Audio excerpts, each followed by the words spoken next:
ইরানের উপরে হামলাটা কিসের বলেন তো? ইরানকে বলছে পারমাণবিক শক্তি তুমি করতে পারবে না। কে বলছে? আমেরিকা। আমেরিকান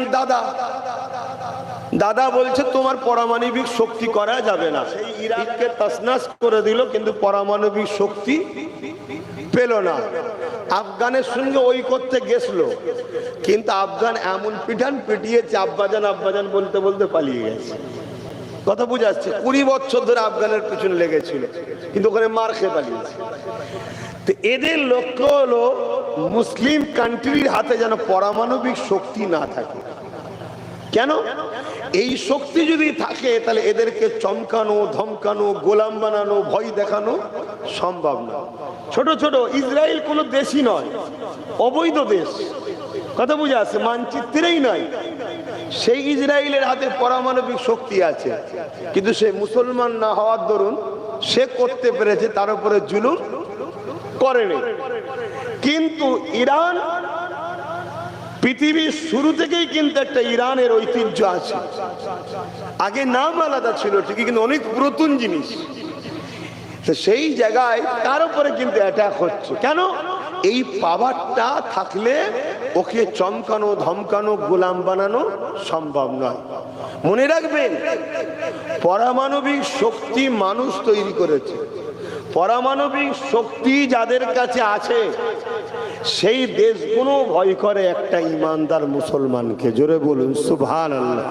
একটা মুসলমান ইমানদার যদি হয়, শুনছেন? কারণ ইমানের পাওয়ার, একটা পারমাণবিক শক্তি থাকলে যদি ভয় হয়, তা যার দিলে আল্লাহ ও রসুল আছে তাহলে তাকে ভয় করবে না? করবে না। এজন্য বড় পলিসি করে মৌলী সাহেব দিয়ে, মুফতি দিয়ে, বক্তা দিয়ে, হুজুর দিয়ে লক্ষ্য আমাদের ইমানকে লুটে নেওয়া। মদিনে কি বাতেं भी मदीने की, रातें भी मदीने की, बातें भी मदीने की, जीने में ये जीना है, क्या बात है जीने की।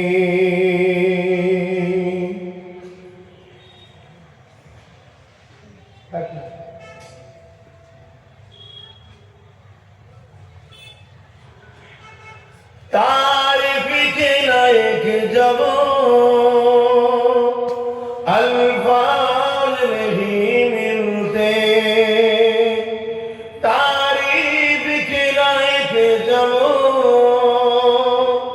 अल्फाज नहीं मिलते, तारीफ करे कोई किस तरह मदीने की, तारीफ करे कोई किस तरह मदीने की, रातें भी मदीने की, बातें भी मदीने की, जीने में जीना है, क्या बात है जीने की।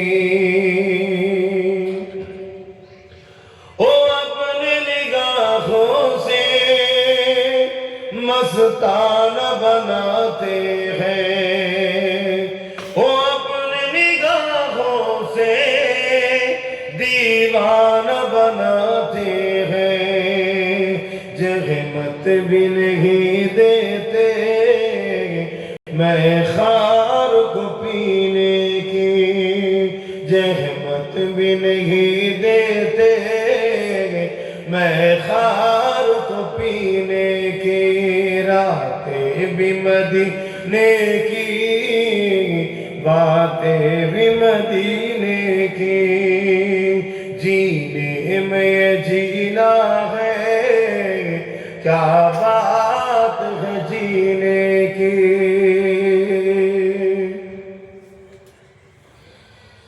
अरसा को तैबा की जिस गलियों से गुजरे, अरसा को तैबा की जिस से गुजरे इस वक्त भी गलियों से खुशबू है पसीने की